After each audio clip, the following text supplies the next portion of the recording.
Good morning guys! Ang lamig dito ngayon sa Japan.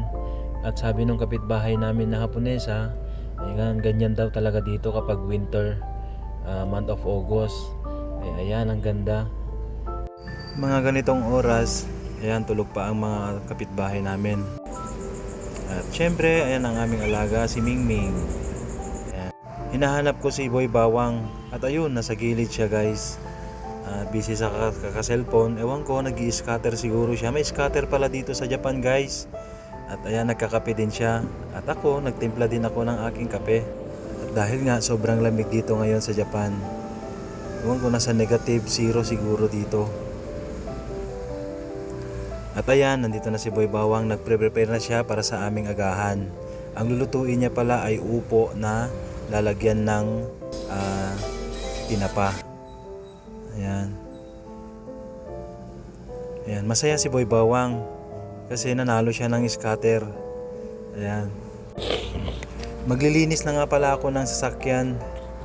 Ayan, kasi maghahatid ako ng mga bata sa school. Oishii onigiri tsukuro, oo, yasashiku tsutsumu, hoka-hoka gohan, hitokuchi tabetara, hotto suru aji, chiisana sankaku ni ai wo komete.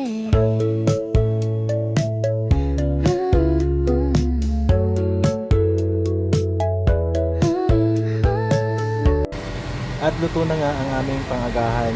Salamat Boy Bawang. Ayan, on the way na kami guys, papuntang school, maghahatid ng mga bata. Ayan, sobrang linis dito sa Japan guys.